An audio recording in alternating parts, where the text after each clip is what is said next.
청취자분께서 보내주신 자료가 아주 흥미롭습니다. 기업 및 연구기관을 위한 AI 기반 문서 질의응답 시스템. 네, 오늘은 바로 이 주제로 깊이 들어가 보려고 합니다. 네. 이게 어떤 기술을 쓰고 또 어떤 이점을 주는지, 특히 조직에서 정보를 활용하는 방식을 어떻게 바꿀 수 있을지 살펴보면 좋을 것 같습니다. 맞습니다. 특히 그 핵심 기술로 언급되는 RAG, 검색 증강 생성이라고 하죠. 여기에 좀 주목해 봐야 할 것 같아요. 네, 바로 그 RAG 기술인데요. 이게 뭐랄까, 단순히 AI가 가진 지식으로 답하는 게 아니라요. 방대한 문서 데이터 안에서 관련 정보를 먼저 찾아서 그걸 기반으로 답변을 만들어내는 방식입니다. 그러니까 그냥 아는 대로 답하는 게 아니라 근거를 찾아서 답한다, 이런 거군요. 그렇죠. 조직이 가진 지식 자산을 정말 제대로 활용할 수 있는 그런 새로운 방법이라고 볼 수 있겠습니다. 이 자료 보니까요, RAG가 기존 방식들, 그러니까 뭐 파인튜닝이나 프롬프트 엔지니어링 같은 거랑 비교했을 때 장점이 많다고 나와 있더라고요. 정확성이라든지 또 최신 정보 반영, 비용 효율성 같은 것들이요. 네, 맞아요. 그게 핵심입니다. 파인튜닝은 모델 전체를 다시 학습시켜야 하니까 시간도 비용도 많이 들고 또 최신 정보를 바로바로 반영하기가 좀 어렵거든요. 그렇죠. 업데이트할 때마다 새로 학습시켜야 하니까요. 네. 그런데 알리지는 외부 데이터베이스에서 실시간으로 정보를 가져오니까 예를 들어 방금 막 바뀐 내부 규정 같은 것도 바로 물어보면 정확한 답을 얻을 수 있는 거죠. 와, 그건 정말 큰 차이네요. 비용 효율성도 좋고요. 네, 아무래도 모델 전체를 건드리는 게 아니니까요. 그리고 이 시스템, 기술 스택을 보면 더 재미있는데요. 파인콘 같은 벡터 데이터베이스를 쓴다고 하잖아요. 네, 벡터DB. 그게 뭔가요? 좀 생소한데요? 이게 문서를 그냥 텍스트 덩어리가 아니라 그 의미를 벡터, 그러니까 수학적인 좌표 값으로 바꿔서 저장하는 기술이에요. 그래서 작년 3분기 실적 보고서 이렇게 딱 키워드가 아니더라도 작년에 매출 제일 좋았을 때 자료 좀 줘. 이런 식으로 좀 애매하게 물어봐도 의미적으로 유사한 문서를 잘 찾아주는 거죠. 오, 검색 엔진이 훨씬 더 똑똑해지는 거네요. 의미를 이해하니까. 네, 그렇죠. 거기에 GPT-4나 클로드3 같은 아주 강력한 최신 언어 모델 LLM을 붙여서 답변 생성 능력까지 높인 거고요. 그래서 그 시각적 질의응답, 이것도 가능한 거군요. 보고서 안에 그래프나 이미지까지 그거 답해준다는 게 정말 신기했거든요. 네, 그것도 주목할 만한 기능이죠. 이미지 안에 있는 정보, 예를 들어 차트의 특정 수치나 조직도의 관계 같은 걸 AI가 읽고 이해해서 답변에 활용하는 겁니다. 이 그래프에서 제일 높은 막대가 뭐지? 이렇게 물어봐도 답을 해준다는 거죠? 네, 바로 그렇게요.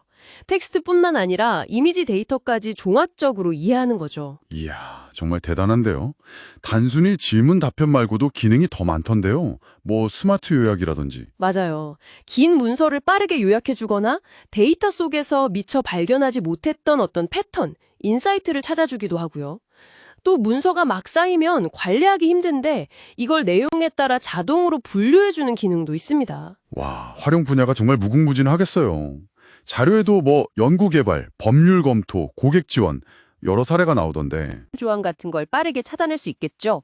고객 지원 쪽에서는 더 정확하고 일관된 답변이 가능해질 거고요. 네, 이걸 듣고 계신 청취자분들도 우리 회사에서는 이걸 어디다 써볼 수 있을까? 하고 한번 상상해 보시면 재밌을 것 같아요. 네, 분명 도움이 될 만한 부분이 있을 겁니다.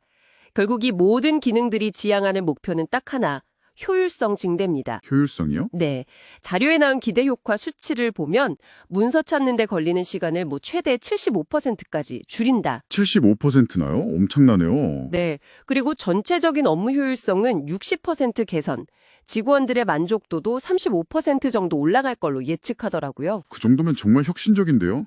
ROI 그래프도 있던데 투자 회수도 좀 빠른 편인가 보죠. 네, 그래프상으로는 비교적 단기간 내에 투자 비용을 회수하고 이익 구간으로 들어설 가능성을 보여주고 있습니다. 그러니까 그동안 그냥 쌓아두기만 했던 문서들이 정말 회사의 실질적인 자산이 되는 거죠. 그렇군요. 도입하는 과정도 꽤 체계적으로 나와 있던데요. 총 6단계로요. 네, 요구사항 분석부터 시작해서 POC라고 하죠. 개념 증명, 소규모로 먼저 테스트해보는 단계를 거치고 그 다음에 이제 데이터 통합하고 시스템 테스트하고 최종적으로 서비스를 딱 열고 안정화시키는 순서로 진행되더라고요. 네, 초기 구축 비용이나 연간 기술 지원 비용 같은 대략적인 가격 정보도 있던데 물론 이건 기본 모델 기준이겠죠. 기능을 추가하면 좀 달라질 테고요. 그렇겠죠. 아무래도 기업마다 필요한 기능이나 데이터 규모가 다를 테니까요. 그래도 이렇게 단계별 접근 방식을 제시하는 건 도입하는 입장에서 좀 안심이 되는 부분인 것 같습니다. 맞아요. 그냥 기술만 쭉 던져주는 게 아니라 실제 안착까지 고려한 로드맵이란 느낌이 드네요. 네, 그렇습니다. 자, 그럼 오늘 이야기를 좀 정리해 볼까요? 이 RAG 기반 AI 시스템이라는 게 결국 조직 안에 있는 엄청난 양의 문서 정보를 훨씬 빠르고 또 정확하게 찾고 이해할 수 있도록 도와주는 아주 강력한 도구다. 이렇게 볼 수 있겠네요. 네. 정보 검색은 기본이고 그걸 요약하고 분석해서 인사이트까지 얻을 수 있으니 정말 시간 절약 효과도 크고 일하는 방식 자체를 바꿀 수도 있겠습니다. 맞아요. 상당한 업무 혁신을 기대해 볼 수 있겠어요. 그런데 여기서 우리가 한 가지 더 생각해 볼 점이 있는 것 같아요. 어떤 걸까요? 이렇게 AI가 기업 내부 문서를 아주 깊숙이 들여다보고 활용하는 기술이 점점 발전하잖아요? 그러면 필연적으로 데이터 보안 문제나 접근 권한 관리, 또 정보 활용 범위에 대한 윤리적인 기준 같은 것들이 더 중요해질 거란 말이죠. 아, 그렇겠네요. 기술 도입뿐만 아니라 그에 맞는 내부 규정이나 거버넌스 체계를 잘 만드는 것도 정말 중요하겠어요. 네. 기술의 편리함 이면에 있는 책임과 관리에 대해서도 우리가 미리 고민하고 준비해야 할 필요가 있다는 거죠.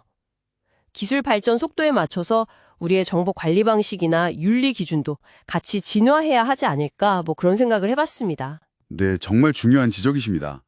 기술의 혜택을 제대로 누리려면 그런 부분까지 세심하게 고려해야겠네요. 오늘 이 흥미로운 AI 시스템에 대해 함께 깊이 있는 이야기 나눠주셔서 정말 감사합니다.